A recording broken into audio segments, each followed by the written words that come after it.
On vous souhaite la bienvenue à ericlatour.com. Dans quelques instants, on vous parle de la récidive du cancer de Jean-Gilles Gadouri. Mais d'abord, 10e édition déjà pour le défi Je bouge.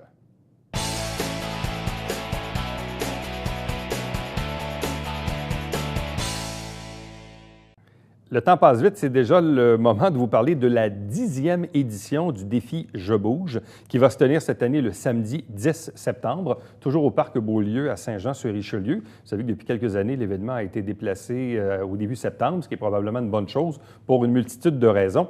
Le lancement, d'ailleurs, s'est fait pas plus tard que lundi dernier. On va vous parler un peu des détails avec nos deux invités. D'abord, Claudia Héroux, qui est la responsable du défi Je bouge. Bonsoir. Bonsoir. Accompagnée d'Yvan Ouellette, qui est membre du comité. Bonsoir et bienvenue. Bonsoir. Une 10e édition, je sais, parfois, quand on a ce genre d'événement-là, on veut en faire un petit peu plus. C'est un événement anniversaire en même temps. Du côté de la Fondation Santé, de quelle façon on voit un peu les choses pour l'organisation du défi Je bouge cette année? Bien, en fait, pour la 10e édition, on a vraiment travaillé fort. Puis, cette année, on va pouvoir offrir à tous les participants des médailles, ce qu'il n'y avait pas auparavant. On s'est dit une 10e édition, qu'est-ce qu'on pourrait faire? Parce qu'on sait qu'il y a plusieurs courses maintenant. Puis nous, on est vraiment une course, aussi la marche et le vélo à but non lucratif. Donc, c'est vraiment un événement à 100% à but non lucratif. Mais on voulait que les gens puissent être fiers puis dire j'ai fait le défi Je bouge, autant j'ai marché, j'ai couru que j'ai fait du vélo. Donc, on est fiers de pouvoir cette année offrir une médaille à tous nos participants. Donc, ça, c'est un petit plus qu'on offre, que la Fondation a décidé d'offrir aux participants. Bon. Parce qu'en même temps, c'est une activité sportive, mais qui est surtout participative. Puis à la base, même quand on remonte plus loin, là, dans les premières années du défi Je bouge, c'était surtout très, très pédagogique, cette affaire-là. C'était vraiment d'enseigner aux gens les bonnes manières, les saines habitudes de vie. Les saines habitudes de vie, parce que, bon, c'est un peu le mandat aussi de la Fondation Santé. Est-ce qu'on est encore un peu dans cet esprit-là, Yvan? Définitivement. Écoute, aujourd'hui, on le voit, le système de santé, il y a ses défis, des gros défis. Puis c'est surtout orienté vers le curatif. Nous, on pense qu'à la Fondation, le mandat des prochaines années, c'est beaucoup plus de travailler en amont, puis d'influencer positivement la population à se prendre en main. Puis, bon, c'est une journée dans l'année, c'est pas seulement ça, mais il y a la préparation à cette activité-là. Mais indéniablement que pour la Fondation, de pouvoir influencer positivement la population à être un petit peu plus active, donc avoir des saines habitudes de vie, c'est un atout indéniable. Bon. Même si c'est un événement qui est tourné sur la prévention, initialement, les sportifs, parfois, dans l'âme, sont un peu, pas tous, certains sont compétiteurs. Je ne sais pas si le fait de donner des médailles, si ça va les motiver autrement. Bien, en fait, c'est pas les sportifs qui, eux, ont de l'importance peut-être pour une médaille, mais plus les gens que c'est leur première course ou la première fois qu'ils font un 10 km ou c'est là que les gens peut-être ils se motivent et disent « OK, je vais faire une première épreuve au défi Je bouge ». Puis après ça déboule les gens, tu sais, là, ils commencent à courir les courses. Donc, mais les sportifs, là, au moins, nous, on a du chronométrage. Donc, ceux qui sont compétiteurs pour le 21 km de course ou le 10 km, ils sont chronométrés. Fait qu'au moins, ils peuvent avoir leur temps, puis on comble leurs besoins de ce côté-là. Parce que quelqu'un, c'est qui fait des marathons, des demi-marathons ou des activités, il dit, bien là, il y a 2 ans, je suis allé à telle place, puis j'ai fait mon 21 km en tant de temps. Ouais. Puis là, tu dis, cette année, pour le défi Je bouge, là, je veux faire telle affaire. Là, je veux faire le vélo, ou je veux faire la marche, ou l'année passée, j'ai fait le 5 km, cette année, je veux faire le 10. Donc, les gens, ils s'ambitionnent là-dedans. Définitivement, ça fait partie de la nature humaine de se compétitionner. On ne le veut pas nécessairement comme ça. On veut, c'est avant tout festif, c'est familial, c'est inclusif, c'est tout le monde qui peut venir participer. C'est pour ça qu'il y a une variété d'activités, de la marche. Même les personnes à mobilité réduite, handicapées, sont invitées à venir participer. Puis on leur offre des facilités pour ça. Mais au-delà de ça, comme tu dis, l'être humain étant compétitif, il va vouloir se challenger. On ne donne pas de prix au premier, deuxième, troisième. C'est pas ça qu'on veut. On ne veut pas attirer des coureurs en fonction d'une bourse. Il n'y a pas de bourse.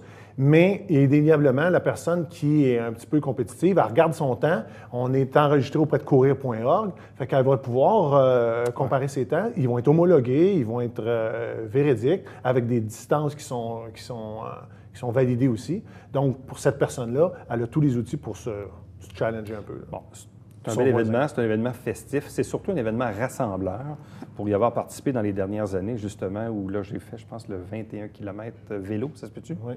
Non. Avant, il y avait 15 km Oui, c'est ça, vélo. il y avait le 15 km de vélo. Là, cette année, qu'est-ce qu'on a en termes de possibilités là, au niveau de la marche? Oui. Pour la marche, en fait, il y a 1 km de marche pour les personnes à mobilité réduite. Oui. On a un 5 km de marche et un 10 km, tous sur la bande du canal. Donc, un 5-10 Oui. pour la marche. Côté vélo? Pour le vélo, on a un 10 km en circuit fermé. L'année dernière, il n'était pas fermé, mais là, pour la sécurité des enfants, des familles, ça va être aussi sur la bande du canal qui vont passer le même circuit que le 10 km de course. Donc, on a 10 km de randonnée familiale. Ensuite, on a 50 km et 75 km de vélo. On va dans Saint-Blaise. OK, donc un 10, un 50 puis un 75. Exactement. Comme celui que j'ai fait, moi, l'année passée, on était à l'allée à Saint-Blaise. Là. C'est ça. Oui, exactement. OK, C'est donc on était similaire. descendu par la 223 puis on était revenu. Bon, tout Oui. ça. Et là, du côté, là, on parle donc de la marche, du vélo. Et de la course. Et de la course, qu'est-ce qu'on a en termes de distance pour la course? En termes de distance, on a le 1 km qui est la course pour enfants, qui est très populaire. On a aussi un 5 km, un 10 km et un 21,1 qui est le demi-marathon. OK. Donc, aussi sur la bande du canal. Là, puis les gens, tu sais, comme le parcours est en poussière de roche et quand même en surface plane. Donc, si les gens disent « Ah, est-ce que le trajet va être difficile? » C'est une bonne surface pour se dire « OK, c'est mon premier 21,1 km. » OK. Donc, c'est quand même une dizaine d'activités différentes, là, les unes des autres. Là. Je ne sais pas l'an passé comment on avait eu de monde, mais c'est quand même...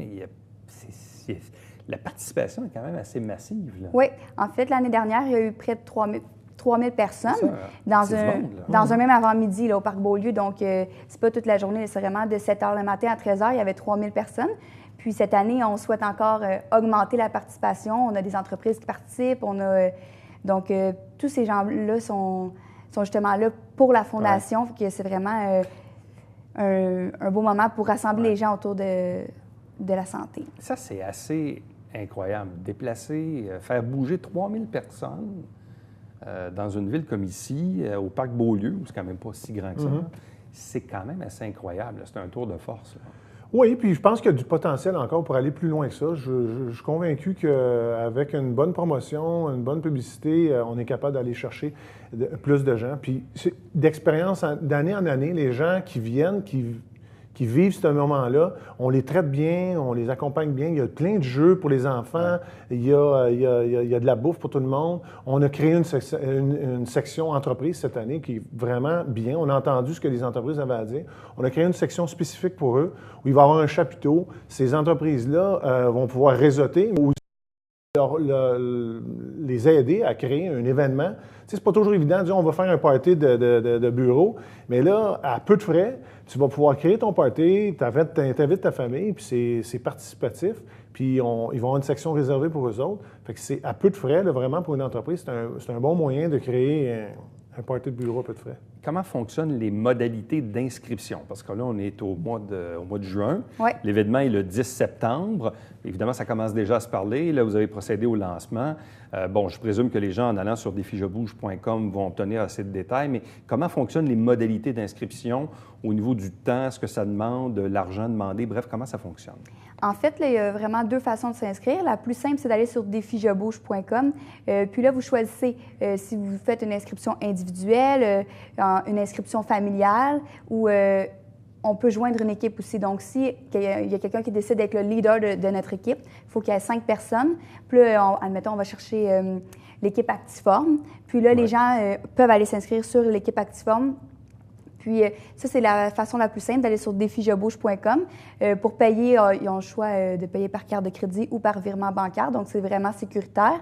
Puis, on a presque pas augmenté les coûts comparativement à l'année dernière. Ça ressemble à quoi, dans le fond, là, la marche, en fait, le vélo, la course, là, un exemple? Là? Le prix est le même, autant si les gens décident de faire un 5 km de marche ou un 75 km de vélo. Donc, nous, c'est la même affaire. Ouais. C'est un coût d'inscription unique. Oui, donc jusqu'au 31 juillet, on a un coût d'inscription à rabais, à tarif réduit.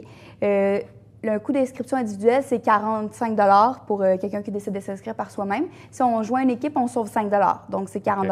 Puis les coûts sont moindres pour les enfants. Là. Et après le 1er août, ça va être un autre tarif? Oui, là, ça augmente un petit peu, mais c'est 50 $. Puis la journée même, ça va être 60 $. Donc, c'est pas des coûts qui sont faramineux parce qu'on souhaite... C'est une question de logistique aussi, ouais. là, avec ça, les puces, etc. Puis c'est très compétitif parce que tu regardes dans le milieu, ce type de course-là, Tu es plus dans les 60, 65, Ah ouais, ouais, 75. Marathon de Montréal, on oublie ça, tu es à 100 $ et plus. Fait qu'on est très compétitif, c'est un événement festif, puis on en donne beaucoup à notre clientèle. Fait que, Bon. Et un événement comme le défi Je bouge, là, ça rapporte combien à la Fondation et que fait la Fondation avec cet argent-là? Parfois, la Fondation a des projets dédiés. Est-ce que le défi Je bouge de cette année est associé à quelque chose de particulier au niveau de la Fondation?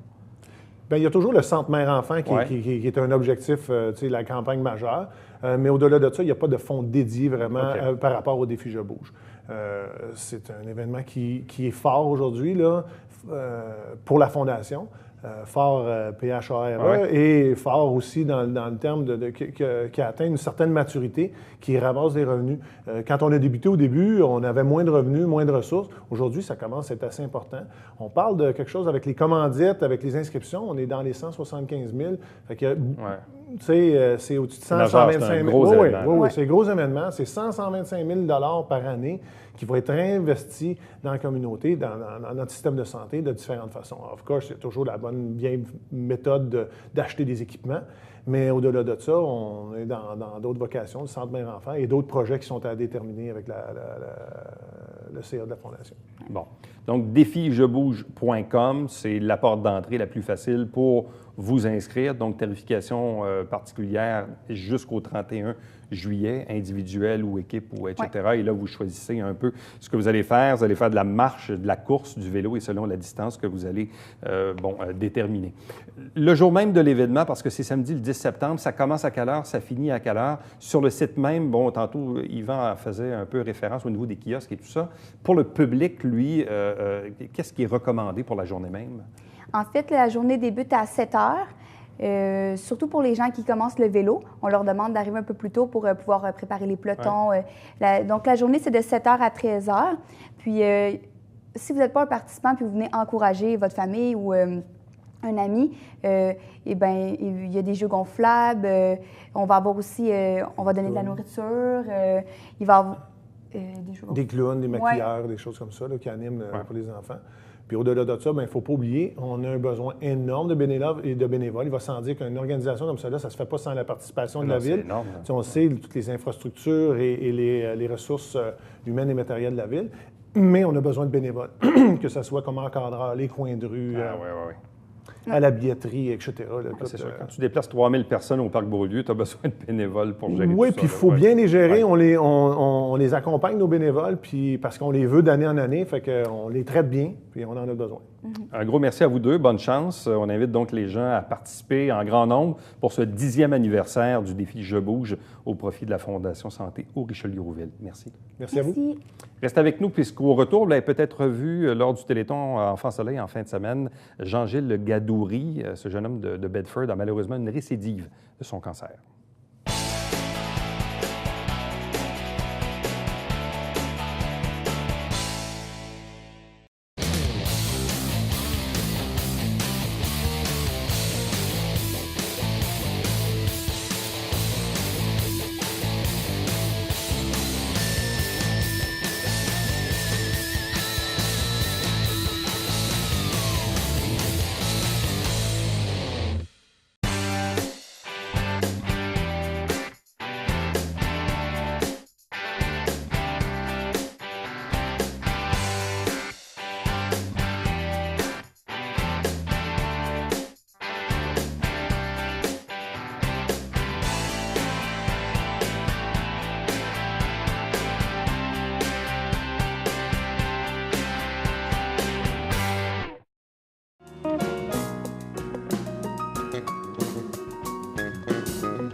Plusieurs d'entre vous ont possiblement regardé l'opération Enfants Soleil dimanche dernier.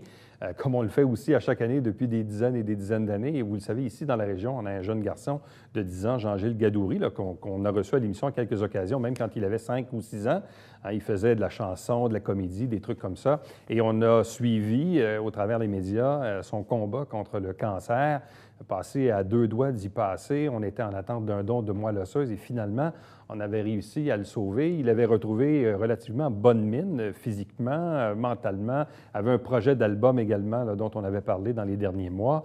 Et puis là, paf, dimanche dernier, à l'occasion de l'opération Enfant Soleil, on apprend qu'il a une récidive. L'une des personnes qui le connaît bien, c'est David Chouanière qui est avec nous. Bonsoir et bienvenue. Bonsoir. Tu connais Jean-Gilles depuis combien de temps? Ça fait très longtemps. Ça fait avant même qu'il soit hospitalisé.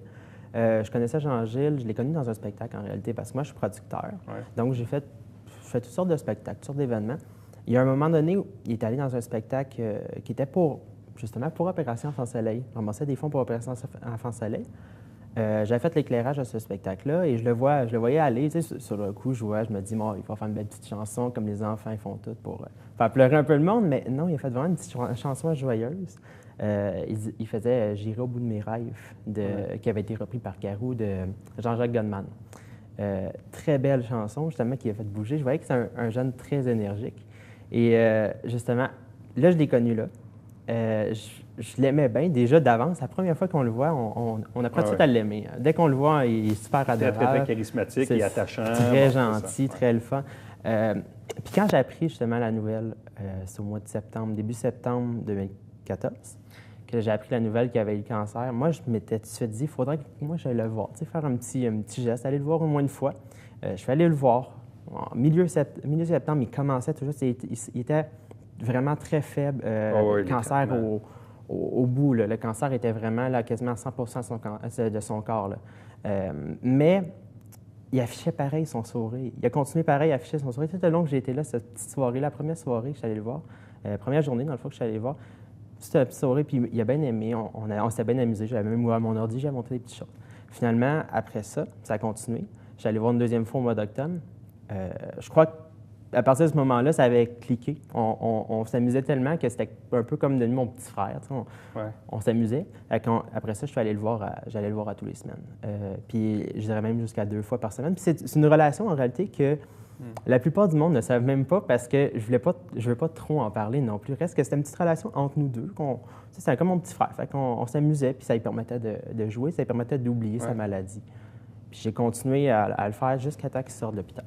Comment tu l'as vu justement évoluer? Il a grandi durant cette période-là, puis en même temps, comment tu l'as vu évoluer entre le diagnostic, les traitements, les moments où il était très, très faible, le moment où il était en attente du don de moelle osseuse, où c'était assez critique, et le moment où il a commencé à remonter? Comment tu as vécu ça, cette période-là? Bien, personnellement, moi, c'est sûr que moi, ce que je voyais de lui, c'est sûr que ça l'a fait beaucoup grandir. Ça l'a fait, puis ça a paru comment il a vieilli énormément dans sa façon d'agir, dans sa façon de voir la vie aussi. Puis moi aussi, ça m'a fait changer. Veux pas, on apprend beaucoup, on apprend que la vie, la vie est fragile, la vie elle peut couper n'importe quand, ça peut s'arrêter n'importe quand. Donc, c'est sûr que ça nous a fait tout un peu grandir face à cette situation-là, mais lui, je dirais que ça l'a fait beaucoup changer. Là. Bon, donc toi, tu es resté en contact donc très longtemps avec lui, avant, pendant, puis après. Le Jean-Gilles, d'après, là, tu sais, à partir du moment où là, les médecins disent, garde, là, tout est beau maintenant, tu peux sortir de l'hôpital, oui, tu vas revenir une couple de fois pour des tests, mais les affaires vont bien. On a vu son physique aussi revenir un peu à la normale, parce qu'évidemment, il avait beaucoup enflé avec la médication et tout ça.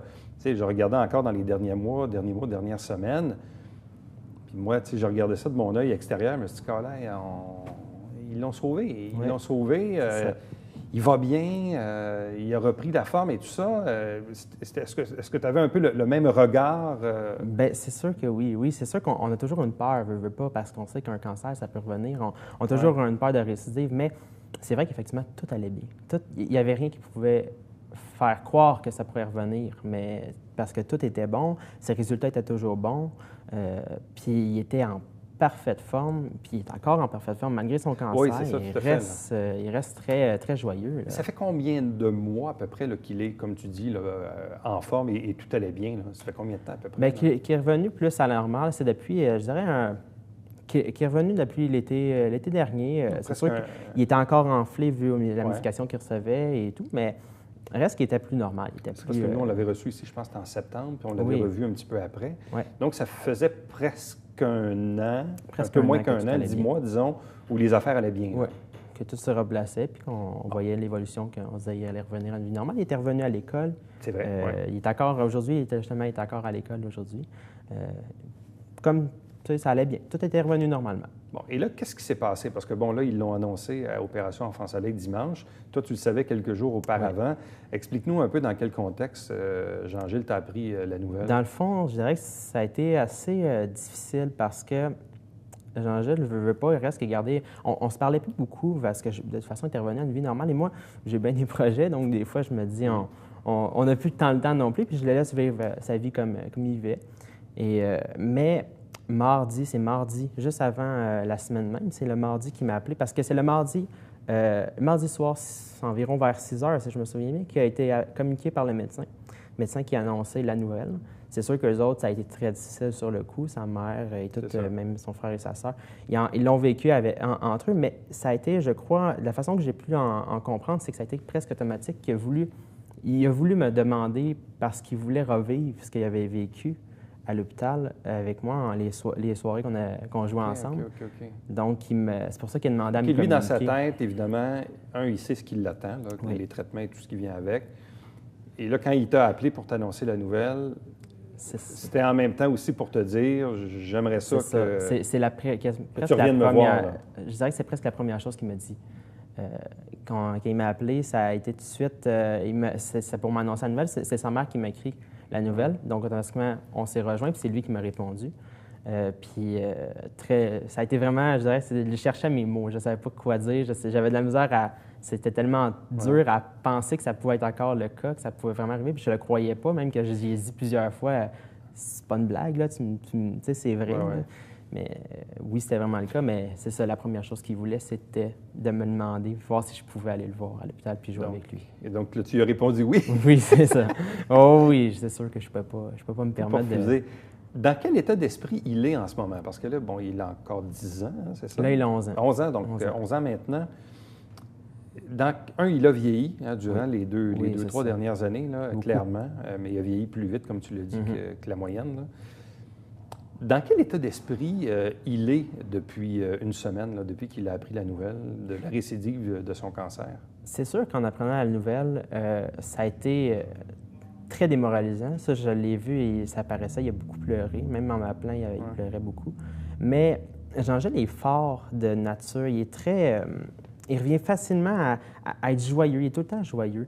Et je crois que c'est un lien aussi de famille. Puis ça, sa famille, ils sont capables de passer au travers de ces étapes-là. Puis ça a été une des premières choses qu'il a dit, puis même que sa mère avait écrit aussi sur son Facebook, comme quoi, lui, il voulait, tu sais, il va passer au travers. Il veut rester fort, puis passer au travers, puis revenir à la maison comme il est. Lui, il se dit, je me suis battu une fois, je vais me rebattre une deuxième fois. Il faut passer au travers, puis ça va se faire. Il est battant encore. C'est un grand battant. Mais c'est sûr que sur le coup, ça a été difficile pour lui. Mais encore, justement, hier soir, j'ai parlé. Puis on a même joué un petit peu. On jouait par Internet à Minecraft. On jouait à des petits jeux comme ça. Puis il aime bien ça, jouer. Puis justement, ça se paraissait, il était revenu quasiment comme si de rien n'était en réalité. Ouais. Parce qu'on jouait ensemble, puis on se parlait, puis il me faisait même des petites blagues. C'était vraiment tout joyeux. Comme si de rien n'était. Fait qu'il revient à ce petit moment-là. Bon, là, évidemment, ceux qui l'ont vu à Opération Enfant Soleil dimanche, puis comme tu l'as dit, là, il est super en forme. Là. Ouais. Parce que là, ça fait à peine une semaine qu'on lui a appris la récidive du cancer, donc le cancer ne l'a pas affaibli là, en 24 heures. Là. Mais qu'est-ce qui l'attend maintenant?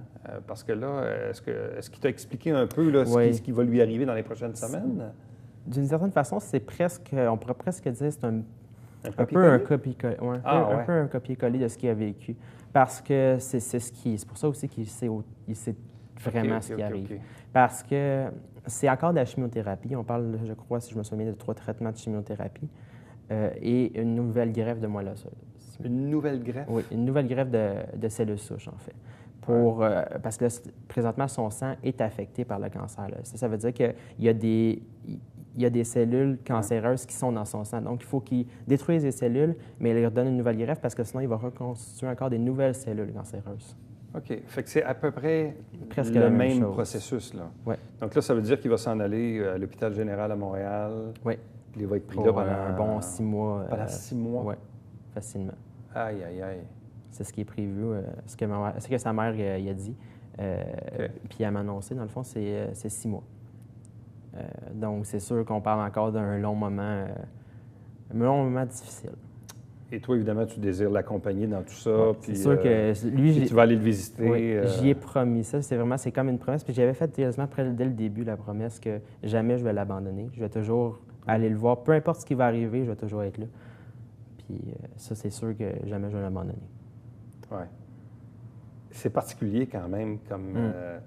Tu pensais probablement pas, quand tu as connu ce garçon-là, non, ça, c'est ça. que tu allais entretenir, comme tu disais tantôt, une relation comme si c'était ton petit frère. Oui, c'est sûr. C'est un lien qui est assez unique aussi, là, parlant aussi moi, je suis un jeune homme avec un enfant qui va, tu sais, quand on a un lien unique, c'est comme mon petit frère, on est comme, tu sais, même si on n'est pas de famille, reste qu'on s'amuse ensemble comme si on s'était toujours connus aussi. En tout cas, on va le suivre. Je sais que, en tout cas, je suis tout cœur avec sa mère, Marie-Josée, puis les membres de sa famille. Je pense qu'il a beaucoup d'amis, de support dans son entourage. Beaucoup. Je pense aussi probablement qu'ils vont vivre ça encore publiquement via leur page Facebook. Je pense que c'est probablement une façon à eux aussi de communiquer leurs émotions en nous les partageant, puis en sachant évidemment que tu vas passer du bon temps avec Jean-Gilles au cours des prochains mois. Pour le divertir un peu puis l'accompagner, envoie-lui évidemment une tonne d'énergie positive pour qu'il se batte à nouveau contre cette récidive de cancer. Oui. Merci beaucoup, David. Merci. Plaisir. Restez avec nous. Au retour, on vous présente le Babillard quotidien.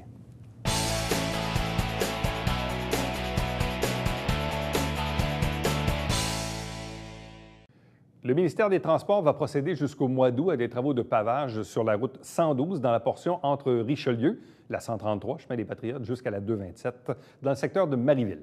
Chaque semaine, on vous présente des extraits du conseil municipal via l'émission Saint-Jean-sur-Richelieu et chaque dimanche matin, c'est le Télébingo avec 3 500 $ en prix. Prochain rendez-vous demain. Bye-bye.